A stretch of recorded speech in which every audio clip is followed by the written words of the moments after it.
Ворог напередодні не дістав успіху на жодному напрямку.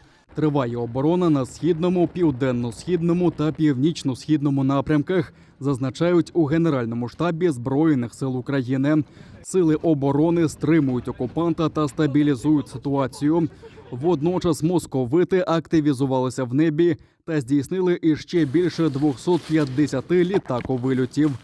Ворог атакував інфраструктуру Київщини, Чернігівщини та Харківщини, але дістав відсіч.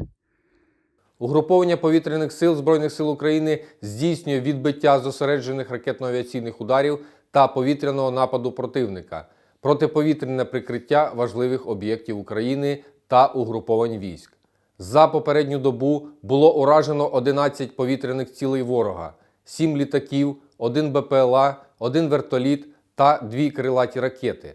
Інформація про їх остаточне збиття уточнюється. І ще -1 російський корабель. Підрозділи Збройних сил України вдарили по великих десантних кораблях, що перебували у порту тимчасово окупованого Бердянська. Один із них, Орськ, був знищений. На ньому зайнялася пожежа, а потім здетонував боєкомплект. За даними Міністерства оборони, на Орську могли бути десятки одиниць техніки та сотні десантників РФ. Утрати противника уточнюються. Відомо, що великий десантний корабель «Орськ» міг брати участь в окупації Криму. За даними «Інформнапалм», один із членів екіпажу корабля отримав медаль за так зване повернення Криму.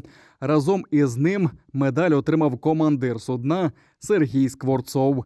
ВДК «Орськ» – не єдиний корабель, накритий українським вогнем. У російських джерелах зазначається, що під вогонь потрапили також ВДК «Саратов», Цезар Кунніков та Новочеркаськ. На Саратові локальна пожежа у кормовій частині із загрозою вибуху боєкомплекту. Корабель притоплений на глибині 5 метрів. ВДК «Кунніков» та Новочеркаськ із пошкодженнями змогли вийти в море. У першого корабля 8 поранених, а у другого – 3 загиблих. Більше ніколи не кажіть, що наша армія не відповідає стандартам Альянсу. Президент України Володимир Зеленський виступив на екстреному саміті НАТО. Він заявив, що Збройні сили України показали, на що здатні наші стандарти і як багато ми можемо дати загальній безпеці у Європі та світі. Після такого місяця війни це прохання заради наших військових. Після такої війни проти Росії. Більше прошу ніколи не говоріть нам, що наша армія не відповідає стандартам НАТО. Ми показали, на що здатні наші стандарти, як багато ми можемо дати загальній безпеці в Європі і в світі, як багато ми можемо зробити для захисту від агресії проти всього, що ми цінуємо, що ви цінуєте. Але НАТО ще належить показати, що Альянс може зробити для порятунку людей, показати, що це дійсно найпотужніше оборонне об'єднання в світі. Але зараз Україні потрібна військова допомога без обмежень. Зеленський нагадав лідерам Альянсу, що Росія є дуже мілітаризованою і за запасами техніки багаторазово переважає Україну. Президент наголосив, що просить НАТО надати Україні 1% озброєння Альянсу. На тлі війни продовжується тиск на незгодних в окупованому Криму. О 7:45 ранку співробітники окупаційного ФСБ на 12 автівках приїхали з обшуком до Заїра Смедлі у Красногвардійському. У голови ЦВК Курултаю забрали телефони, ноутбуки, комп'ютер та жорсткі диски. Решту у кімнатах оглянули поверхово, пригадує дружина. За Facebook спросили, есть ли еще страница в аккаунте. Он объяснил, вы же знаете, сказал, что я такого-то, такого числа вышел в Facebook и сказал, что страница закрывается. Все они знали, все они тут же нажали на кнопочки, у них в телефоне его страница есть. Заїра Смедлю відвезли до окупаційного відділку поліції. Формальною причиною назвали 2 пости у Фейсбуці. У дописі від 9 березня голова ЦВК Курултаю нібито дискредитував російську армію.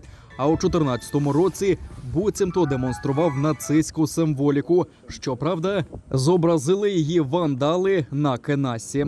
Он сказал, что он, да, действительно разместил эту публикацию, это его страница, это его публикация, но он это сделал с целью, чтобы не только общественно знала об этом, о том, что на культовом религиозном здании размещается вот подобная нацистская свастика, то есть проявление нацизма в отношении малых народов, будем говорить, да, там караимская или крымчакская, он еще сам не может этого вспомнить, Кенаса. И с тем, чтобы именно правоохранительные органы обратили внимание на это. И там даже было, если я не ошибаюсь, было обращение со стороны Заира Смедляева на то, чтобы правоохранительные органы обратили на это внимание и приняли соответствующие меры. Окупанти взялися негайно розглядати сфабриковані адмінпротоколи в окупаційному Красногвардійському райсуді. Присуд за нібито пропаганду нацистської символіки, 2 доби адмінарешту, а також штраф у 40 тисяч рублів за буцімто дискредитацію російської армії. Хоча сам Заїр Смедля пояснив, що у дописі РФ не згадано жодним словом. Медичні засоби, продукти харчування та інші необхідні речі. І ще 10 вантажівок гуманітарної допомоги від Польщі прибули до України. Ця партія призначена жителям Київщини, які стали жертвами російської агресії.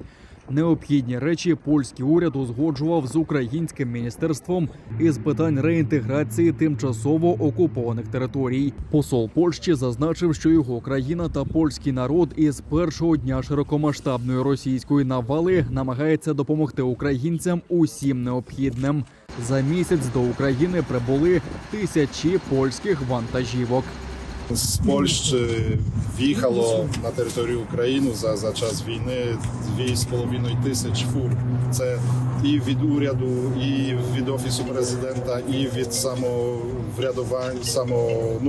міст, сіл Польщі, а також звичайних громадян, які в Польщі збирають кошти, збирають техніку, збирають їжу, щоб допомагати українцям, які стали жертвою цієї варварської агресії. Це було з першого дня, і в кожній сім'ї, і в моїй також є люди, які покинули свою роботу, щоб на кордоні допомагати біженцям, або когось прийняли додому, або зібрали якісь кошти. Це було з першої години російської агресії. Це масова підтримка. Ми дипломати тут, які працюють у Києві, дуже пишаємось таким ставленням. Ми дуже вдячні польському уряду, польському народу за те, що вони роблять, за те, як вони нам допомагають. Вони дійсно першими підставили своє плече і його не убирають. Ми вдячні їм і немає ніякого сумніву, що вони будуть до самої нашої перемоги допомагати. Литовський народ вітає українських героїв. Президент Литви Гітанас Наусєда звернувся до українського народу. У відеозверненні глава держави зазначив, що у цивілізованому світі ненавидять і зневажають численні злочини російських окупантів.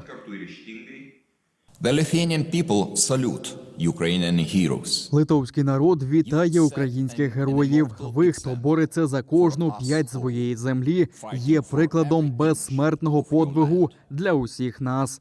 Слава України – це те, чим усі захоплюються. За вашу і нашу свободу. Слава Україні!